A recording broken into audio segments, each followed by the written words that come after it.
Telugu young directors ఛానల్కి స్వాగతం సుస్వాగతం. ఈ రోజున సినిమా రివ్యూ అండ్ మై వ్యూలో భాగంగా ఈ మధ్య రీసెంట్గా లాస్ట్ వీక్ రిలీజ్ అయినటువంటి అర్జున్ సన్ ఆఫ్ వైజయంతి అనే సినిమా గురించి ఇవాళ మనం తెలుసుకుందాం. ఈ సినిమాకి పనిచేసినటువంటి దర్శకుడు ప్రదీప్ చిలుకూరి, అంటే ప్రదీప్ ఇతను నేను ఏటీవీలో పనిచేస్తున్నప్పుడు ఈయన కూడా ఒక డైరెక్టర్గా పనిచేసేవాడు, ప్రోగ్రామ్ డైరెక్టర్గా పనిచేసేవాడు.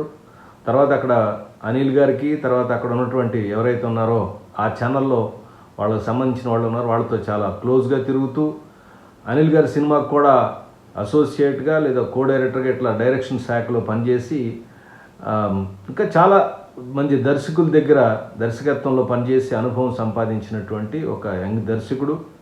నేను ఆ ఛానల్లో పనిచేస్తున్నప్పుడు ప్రోగ్రామింగ్ సీనియర్ డైరెక్టర్గా పనిచేస్తున్నప్పుడే అక్కడ ఇతని యొక్క ఇంట్రెస్ట్, సినిమాల మీద ఇంట్రెస్టు, తర్వాత కథలు, క్యారెక్టర్లు ఎలా ఉండాలి, ఇలా రకరకాల డిస్కషన్స్ చేయటం, అతనికి ఇంట్రెస్ట్ని గమనించడం, స్క్రిప్ట్ రాయటం, ప్రోగ్రామింగ్లో ఉత్సాహంగా ఉండటం నేను గమనించాను. అతను నాకు మంచి మిత్రుడు అవటం వలన ఆయన ఒక సినిమా ఇంతకుముందు చేశాడు, రాజా చేయి వేస్తే అని. అది పెద్దగా ఆడలేదు. ఈ మధ్య రీసెంట్గా ఒక మంచి స్టార్తో, కళ్యాణ్ రామ్ లాంటి స్టార్తో ఒక సినిమా చేశాడు కాబట్టి అది ఎలా ఉంటుంది, ఏమిటి వీళ్ళ కాంబినేషన్ ఇది అని ఒక ఇంట్రెస్ట్తో నాకు బాగా కలిగి నేను చూసినటువంటి సినిమా. సో ఇది ఏంటి ఈ సినిమాలు అని నేను చాలా ఇంట్రెస్ట్తో సినిమాకి వెళ్ళాను. కానీ సినిమాకి వెళ్ళిన తర్వాత నా అనుభవాలు ఏంటో, నేను ఏమనుకున్నానో ఇది నా ద్వారా మీకు చెప్తున్నాను. అలాగే ఈ ఛానల్లో కనుక పొరపాటున ఎప్పుడైనా ఇప్పుడు టెలికాస్ట్ అవుతున్న ఈ ప్రోగ్రామ్ని లేదా యూట్యూబ్లో ఉన్న ఈ ప్రోగ్రామ్ని ప్రదీప్ కనుక చూస్తే నేను చెప్పినటువంటి చిన్న చిన్న విషయాలను గుర్తుపెట్టుకుని నెక్స్ట్ సినిమాల్లోనే మార్చుకుంటాడని నా ఉద్దేశం. పదండి, ఈ సినిమాలో ఏముందో అసలు ఏంటో ఒకసారి మనం తెలుసుకుందాం. ఈ సినిమా కథ గురించి మాట్లాడుకున్నట్టయితే ఒక తల్లి కొడుకుల కథ. ఒక తల్లి ఒక పోలీస్ ఆఫీసరు, కొడుకు కూడా ఐపీఎస్ ఆఫీసర్ అవ్వాలని అనుకుంటుంది. పాపం ఆయన కూడా తల్లి యొక్క ఆశని, తల్లిదండ్రుల ఆశని, తండ్రి ఏమో నేవీలో ఆఫీసరు, డాక్యార్డ్లో. సో ఈయన కూడా ఐపీఎస్ అవుదామని ప్రయత్నిస్తాడు. ఐపీఎస్ ఎగ్జామ్కి కూడా వెళ్తాడు, పాస్ అవుతాడు, సెలెక్ట్ అవుతాడు. ఇంకా దాదాపుగా ఇంకా దగ్గరలో ఇంకొక 2-3 స్టెప్పులు అయిపోతాడు అనగా అతని లైఫ్లో ఒక విచిత్రమైన కార్యక్రమం జరుగుతుంది. వైజాగ్లో ఒక దుర్మార్గమైనటువంటి ముఠా ఉంటారు, పైడి తల్లి అండ్ బ్యాచ్ అని. ఆ బ్యాచ్కి అడ్డంగా వెళ్ళటం వల్ల పెద్ద ప్రాబ్లం అవుతుంది.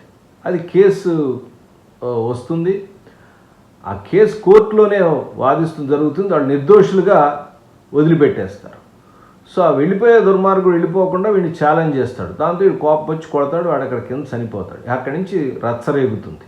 అక్కడ తల్లికి కొడుక్కి చిన్న కాన్ఫ్లిక్ట్ వస్తుంది. ఏమని, ఏదైనా నువ్వు చట్టంగా చేయాలి, చట్టాన్ని నువ్వు చేతిలో తీసుకుంటావేంటి, నేను ఇంత పోలీస్ ఆఫీసర్ని, నాకు తెలీదా ఏం చేయాలో, చట్ట ప్రకారం నేను పనిష్మెంట్ ఇవ్వాలనుకుంటున్నాను, నువ్వేం ఇట్లా పర్సనల్గా తీసుకుని రావడం చాలా తప్పు అని ఉంటుంది. నో వాళ్ళిద్దరికీ ఆవిడ అర్థం చేసుకోవడానికి ప్రయత్నించి వీడు చెప్తానికి ప్రయత్నించి పరిస్థితి అలా వచ్చింది, విడిపోతారు. ఇంకా ఒక 4 ఏళ్ల తర్వాత మళ్ళీ జరుగుతుంది. చివరికి చట్టం ద్వారా తల్లి పనిష్మెంట్ చేసిందా, ఈ కొడుకు తల్లిని కలిశాడా లేదా అన్నదే ఈ కథ. తండ్రి కొడుకుల కథ విన్నాం, తల్లి కొడుకుల కథ ఇప్పుడు చూస్తున్నాం. తండ్రి కొడుకుల కథ అనగానే మీకు సినిమా జ్ఞాపకం వచ్చిందా? నాకు కూడా ఈ సినిమా చూస్తుంటే అదే జ్ఞాపకం వచ్చింది. పటాస్ సినిమాలో కాన్ఫ్లిక్ట్ ఎవరి మధ్య ఉంటుందంటే ఇక్కడ తల్లి కొడుకులకు ఉన్నట్టుగా నా తండ్రి కొడుకులకు ఉంటుంది అక్కడ. అయితే ఈ సినిమాకి ఆ సినిమాకి ప్రధానమైనటువంటి తేడా ఏంటంటే ఆ సినిమాలో సీరియస్గా కథ చెప్తూనే దర్శకుడికి కామెడీ అంటే ఇష్టం కాబట్టి చెప్పే విధానాన్ని రిలీఫ్ ఇచ్చి కొంచెం కామెడీగా కొత్తగా చెప్పాడు. తర్వాత కథ కూడా, అది కూడా మామూలుగా ఒక కమర్షియల్ సినిమానే, కథ కూడా మనకు తెలిసిన సినిమానే, అంతకుముందు వచ్చిన సినిమానే ఆయన కొంచెం మార్పులు చేర్పులు చేసి తీశాడు. అది అంటే రాంగ్ సైడ్లో, అంటే నెగిటివ్గా ఉండే పోలీస్ ఆఫీసర్ కథ. చెప్పాలంటే టెంపర్ యొక్క కాంటెక్స్టును ఈ పటాస్ కాంటెక్స్ట్ ఒకటే అయినప్పటికీ కూడా సినిమాని రెండు పక్కన చూసినట్టయితే ఆ సినిమా వేరే కాంటెక్స్ట్లో సీరియస్ మోడ్లో వెళ్తుంది, ఈ సినిమా ఒక వేరే మోడ్లో వెళ్తుంది. ఈ రెండింటి సినిమాల్ని మనం పక్క పక్కన చూసినట్టయితే ఒకే కథ 2 రకాలైనటువంటి స్క్రీన్ ప్లే, ఇంకా చెప్పాలంటే 2 రకాల టోన్లో చెప్పారు. అంటే నీ కథని హీరో ద్వారా మిగతా పాత్రల ద్వారా ఎలా పరిచయం చేస్తావు, సీరియస్గా యాక్షన్ చేసి దబ్బా దబ్బా కొట్టుకుని తన వెళ్ళిపోతావా, లేదా ఆ యాక్షన్ చెప్తూనే దానిలో కూడా కామెడీ సెంటిమెంటు అలా ఇలా మిక్స్ చేసుకుంటూ సరదాగా కథను తీసుకెళ్ళి సీరియస్గా ఎండ్ చేస్తావా. ఒకళ్ళేమో అంటే టెంపర్లో అక్కడ చిన్న కామెడీ లేదా ఇదే స్క్రీన్ ప్లేలో దర్శకులు చేసిన మ్యాజిక్. సో 2 సినిమాలు కాంటెక్స్ట్ ఒకటే, కంటెంట్ని డిఫరెంట్గా చెప్పడానికి ప్రయత్నించారు. ఈ మధ్య వచ్చిన సినిమాలో ఇది మన ఎగ్జాంపుల్గా తీసుకోవచ్చు. ఈ సినిమాలో అక్కడ తండ్రి బదులు తల్లిని పెట్టి, అయితే అక్కడ ఉన్న కాంటెక్స్ట్ ఈ సేమ్ ఈ తల్లి కొడుకుల కాంటెక్స్ట్ని చిన్నగా మార్చుకున్నారు తప్పితే కథ దానికి సంబంధం లేదు. జనరల్గా మాఫియాలు ఉండే కథ 2 ఫోల్డ్స్గా ఉంటుంది. ఊళ్ళో ఒక డ్రగ్ను తయారు చేసి ఫారిన్కి అప్పచెప్తూ ఉంటారు ఒక బ్యాచ్. ఇక్కడ లోకల్గా ముఠాని చేసేవాడు పైడితల్లి అయితే వాడిని కంట్రోల్ చేసేవాడు మరొకడు ఉంటాడు, ఆయన పఠాన్ అనే ఆయన, ఆ పఠాన్ అనే. సో వీళ్ళని అడ్డుకుంటుంది కాబట్టి ఆవిడకి గొడవ అయింది. ఈ విషయం అనేది క్లియర్ కట్గా మనకు బాగా ఎస్టాబ్లిష్ కాల. ఎందుకు ఆవిడ విపరీతంగా అవుతుంది, ఓ పోలీస్ అటాక్లో ఆవిడ అవుతుంది, ఎక్కడో చిన్నగా లాస్ట్లో రివీల్ చేస్తారు. కానీ అది ఆ కాన్ఫ్లిక్ట్ అనేది క్లియర్ కట్గా ఎస్టాబ్లిష్ కాదు. ఇది ఒక చిన్న ఫస్ట్ వచ్చి నాకు కనిపించిన లోపం. విపరీతమైన ఫ్లాష్ బ్యాక్స్ ఉంటాయి సినిమాలో. కథ చెప్పే విధానం, ఏదైనా ఒక కథ తీసుకున్నప్పుడు ఆ కథని చెప్పే విధానం, ఎవరైనా సరే ఒక కథని కొత్త కథని తీసుకున్నప్పుడు లేదా పాత కాంటెక్స్ట్ తీసుకుని కొత్తగా చెప్పాలనుకున్నప్పుడు ఏ పాయింట్ ఆఫ్ వ్యూలో చెప్పాలి, ఎవరి పాయింట్ ఆఫ్ వ్యూలో చెప్పాలి, ఎక్కడ కథని మొదలెట్టి ఏ యాక్షన్ మీద నేను కంటిన్యూగా లీడ్ తీసుకెళ్ళాలి అనేది ఫస్ట్ క్లియర్ కట్గా పెట్టుకోవాలి.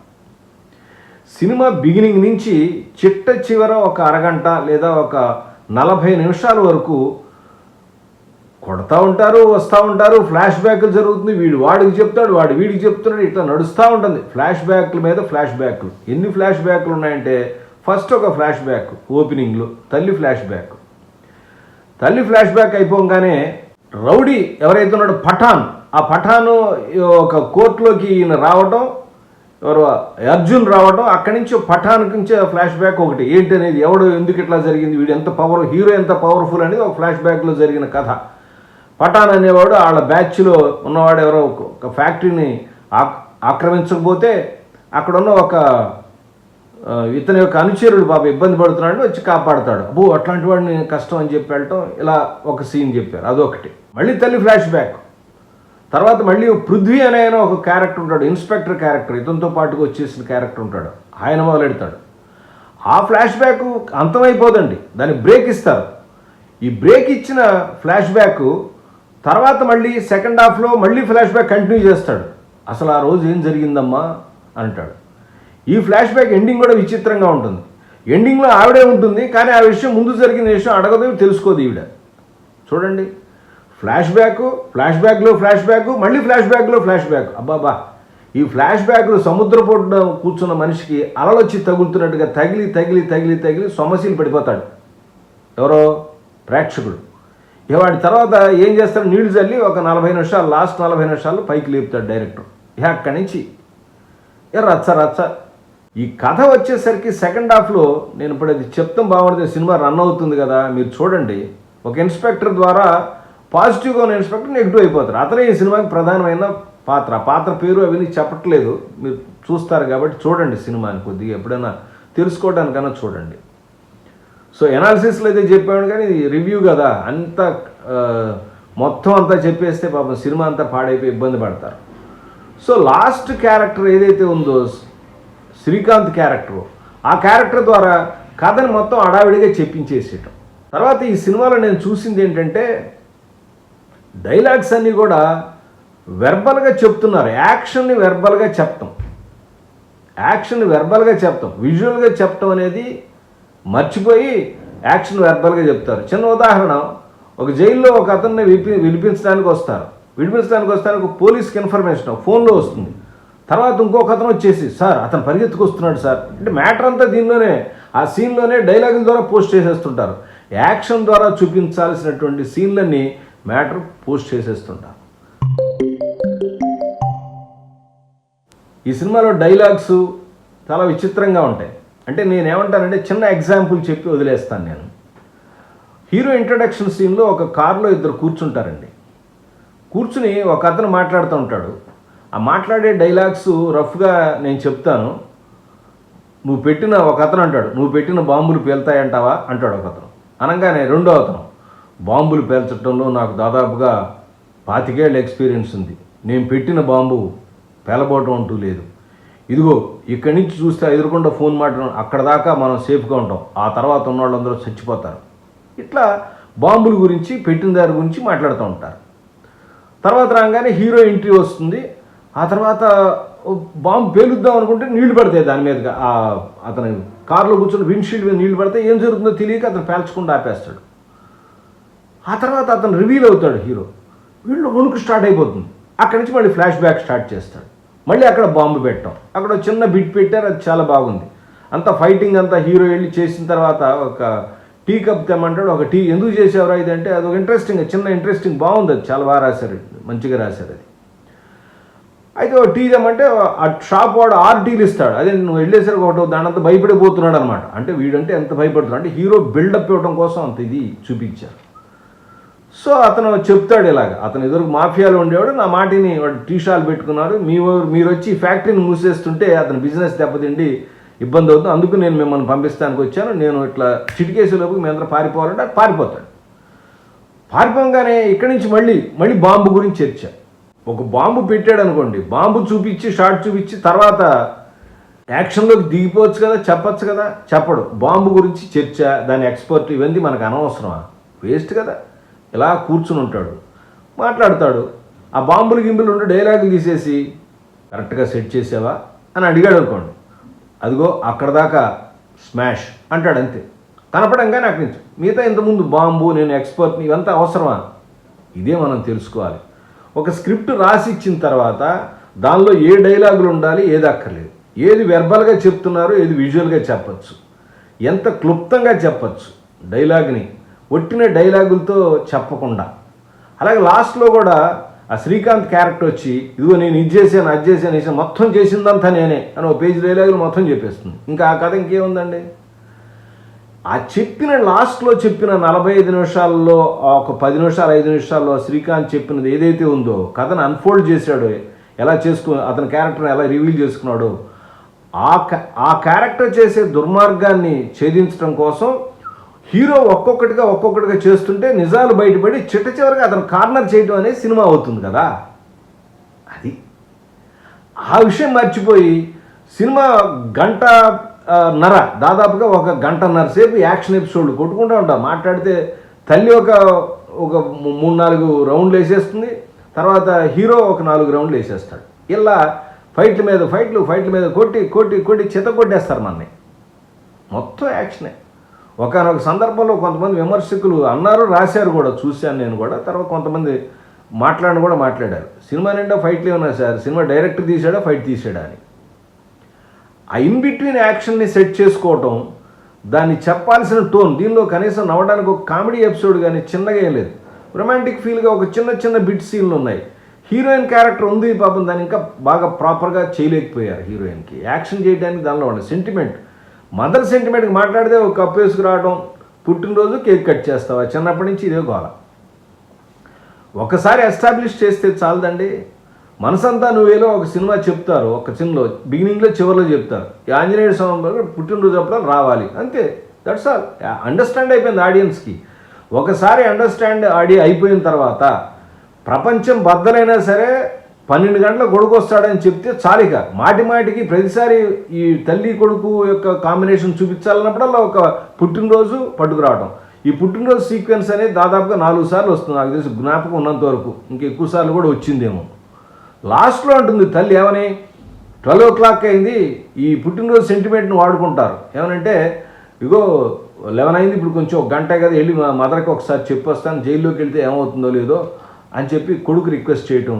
తల్లి కాన్ఫిడెంట్గా ప్రపంచం ఏమైనా సరే కొడుకు తప్పకుండా నా కొడుకు వస్తాడు నన్ను చెప్పడానికి అని అంటాం. ఈ చిన్న విషయం చెప్తానికి ఇన్ని కేకులు కట్ చేయాలా, ఇన్ని సీన్లు పెట్టాలా? ఇదే కొత్త డైరెక్టర్లు తెలుసుకోవాల్సింది.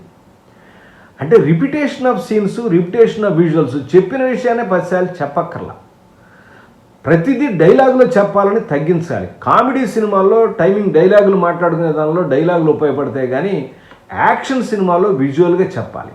ఇదే నేను శివ సినిమా చెప్పినప్పుడు ప్రతి సీన్ని, ప్రతి అంశాన్ని ఓపెనింగ్, క్లోజింగ్ కూడా ఎక్స్ప్లెయిన్ చేశాను నేను. ఇది మీరు తెలుసుకుంటారని. సో అక్కడ అంతా విజువల్గా ఓపెన్ చేసి డైలాగ్ను క్లుప్తంగా చెప్తే, ఇక్కడ డైలాగుతో కథ చెప్పి యాక్షన్లో మిక్స్ చేశారు. ఈ రెండు మిక్స్ చేయడం వల్ల ఎప్పుడైతే డైలాగ్ ఉంటుందో యాక్షన్ చూపించకుండా మాట్లాడతారో అది కొంచెం బోరింగ్గా ఉంటుంది. తర్వాత కథ ఏ యాక్షన్ మీద వెళ్ళాలి, ఏ పాయింట్ మీద క్లియర్ కట్గా ఉండాలి అనేది చెప్పాలి. ఒకసారి పైడి తల్లి అంటారు, ఒకసారి ఈ పఠాన్ ముఠా అంటారు. పఠాన్ ముఠాని తీసుకొచ్చినందుకు ఈ సల్మాన్ ఖాన్ తమ్ముడిని తీసుకొచ్చి పెట్టారు ఇక్కడ కార్యక్రమంలో. బహుశా నార్త్కి ఏమైనా వేసారేమో. పఠాన్ 10 సార్లు. పఠాన్ హిట్ అయిందిగా సినిమా. పఠాన్ అంటే పఠాన్ ఏమో పటాస్ అవుతుంది అక్కడికి వెళ్ళి. కథలో మంచితనం ఉంటే అవుతుంది, కానీ లేకపోతే లేదు. తర్వాత అందుకే చెప్తున్నాను, హీరోకి రెగ్యులర్ యాక్షన్, ఒకే యాక్షన్ మీద అలా పరిగెడుతూ క్లైమాక్స్కి తీసుకెళ్ళిన సినిమా ఈ మధ్య వచ్చిన దానిలో జాట్ అనే హిందీ సినిమా మన తెలుగు డైరెక్టర్ తీశాడు. దానిలో కూడా ఒక పాయింట్ వచ్చింది. ఏమని? ఇడ్లీ తింటం పాయింట్ మీద ఫస్ట్ హాఫ్ అంతా చెప్పారు, కానీ బోర్ కొట్టదు. యాక్టర్ పెర్ఫార్మెన్సే కాదు, చెప్పే విధానం కూడా సరదాగా వెళ్ళిపోతుంది. ఇంటర్వెల్ దాకా వెళ్తుంది. అక్కడి నుంచి కథ తీసుకుని ఎండ్ చేశాడు. ఇది మనం తెలుసుకోవాలి. అందుకే రేపు ఫ్రైడే నుంచి వస్తుంది, మీరు ఆ జాట్ గురించి చూద్దరు, కానీ అప్పుడు డిఫరెన్స్ తెలుస్తుంది. సో ఇలా యాక్షన్ మింగేసింది, సెంటిమెంట్ మింగేసిన, యాక్షన్ మింగేసిన, డైలాగులు మింగేసిన, కథను ఎటుబడితే అటుబడి బోరింగ్గా చెప్పుకెళ్ళటం, రిపిటేషన్ ఆఫ్ సీన్స్, తర్వాత ఒక సస్పెన్స్ థ్రిల్లర్ లాగా, పోలీసు థ్రిల్లర్ లాగా తీసుకెళ్లాల్సిన, ఒక థ్రిల్లర్ మూమెంట్గా తీసుకెళ్లాల్సిన కథని యాక్షన్ ఎపిసోడ్లో డ్రామాతో నింపి చివరికి కథని చంపేశారు. ఇది కేవలం నా ఒపీనియన్ మాత్రమే. సినిమాలు చూడటానికి పోనీ పాటలు ఏమైనా ఉంటే విజువల్గా గంతులేశారు, కానీ పాటలు గుర్తుండవు. పాటకు ఎప్పుడైనా ఒకటేనండి, మంచి లిరిక్ ఉండాలి, తర్వాత మంచి మ్యూజిక్ ఉండాలి. విజువల్గా ఓకే చూస్తారు, ఓ మాదిరిగా నిలబడి పాడేసినా చూస్తారు. ఆ ఫస్ట్ అది మనకు అర్థం కావాలి ఏం పాడుతున్నాడో. అది లేకుండా ఆ మ్యూజిక్ డైరెక్టర్ ఎవరో మహానుభావుడు, హ్యాట్సప్, బాగా చేశాడు. మన తెలుగు యంగ్ డైరెక్టర్స్, రైటర్స్కి ఒక చిన్న విషయం చెప్తాను నేను. సినిమాలో క్యారెక్టర్లో ఒక కాన్ఫ్లిక్ట్ని చెయ్యాలి అని అంటే, పాత్రలు ఎట్లాంటి మనస్తత్వం ఉన్న పాత్రలు, ఎలాంటి యాటిట్యూడ్ ఉన్న పాత్రలు, ఎలాంటి పాయింట్ ఆఫ్ వ్యూ ఉన్న పాత్రలు, ఎలాంటి గోల్స్ ఉన్న పాత్రలు, ఇలాంటివి ముందు ఎస్టాబ్లిష్ చేయాలి. పాత్రని ఒక చిన్న సీన్లో ఎస్టాబ్లిష్ చేసి, 2 డిఫరెంట్ క్యారెక్టర్స్ ఉన్నాయి, 2 డిఫరెంట్ క్యారెక్టర్స్ మధ్య వాళ్ళకి ఉన్నటువంటి కాన్ఫ్లిక్ట్ వస్తుంది. అంటే ఈ సినిమాలో ఉదాహరణ తీసుకుందాం. తల్లి చట్టం ప్రకారం ఏదైనా సరే చట్టం ప్రకారం దాన్ని వెళ్ళాలి, చట్టాన్ని అతిక్రమించేవాడు కొడుకైనా సరే భర్త అయినా సరే ఊరుకోదు అనేది ఎస్టాబ్లిష్ చేయాలి. అలాగే కొడుకు అనేవాడు కూడా తల్లిదండ్రి మాట వింటాడు, కావాలంటే చట్టాన్ని చేతిలో కూడా తీసుకుంటాడు. లేదా తల్లిదండ్రుల ప్రాబ్లం వస్తే, తల్లిదండ్రులకి ప్రాణాపాయ ప్రాబ్లం వస్తే తన ప్రాణానికైనా తెగిస్తాడు, దేనికైనా తెగిస్తాడని చెప్పాలి. అది చిన్నప్పుడు బంధనించినట్టు ఒకటేదో వస్తే చిన్నగా గబక్కన వీళ్ళకి ఐడియాలజికల్ డిఫరెన్స్ రావటం వల్ల వస్తుంది అనేది బాగా ఎస్టాబ్లిష్ అవుతుంది. ఈ క్యారెక్టర్స్ యొక్క క్యారెక్టరైజేషన్ సరిగ్గా పట్టుకోకపోవటం వలన, వీటి ప్రవర్తన పట్టుకోకపోవటం వల్లనే ఈ కాన్ఫ్లిక్ట్లు అనేవి సరిగ్గా ఎస్టాబ్లిష్ కావు. ఎప్పుడైతే కాన్ఫ్లిక్ట్ ఎస్టాబ్లిష్ కాదో తర్వాత యాక్షన్ ఎవరి మధ్య మనకి డిసైడ్ కాదు. కాసేపు పైడితలతో కొడుతున్నట్టు ఉంటాడు, కాసేపు వేరే వాడితో కొడుతుంది. అసలు ఎవరితో మాట్లాడతాడు? మల్టిపుల్ మనుషులతో కొడతాడు కొట్లాడటంతో. ఇతను కొట్లాడటం కాదు కదా. సో చివరికి ఏమైంది? చట్టంతోనే పనిష్మెంట్ చేయాలి అనుకునేటువంటి ఆఫీసరు ప్యాసివ్ అయిపోయి చివరికి కొడుకు పోలీస్ వేషం వేసుకొచ్చి చివరికి అందరికి సరి చేసేస్తే హ్యాపీగా కావులించుకుంటుంది. ఇది ఏం క్యారెక్టరైజేషను మీరే చూసి చెప్పండి. సినిమా చూస్తే నేనేం మాట్లాడుతున్నానో మీకు కూడా అర్థమవుతుంది. అప్పుడు మీరు ఇలాంటి తప్పులు మీ కథలో వెళ్లకుండా మీరు మార్చుకోవడానికి, చక్కగా రాసుకోవడానికి ఉపయోగపడుతుంది. సినిమా బాగుందనో అదనో ఇదనో చెప్తానికో లేదో బాగాలేని పాయింట్లు హైలైట్ చేయడానికో మాత్రం కాదు.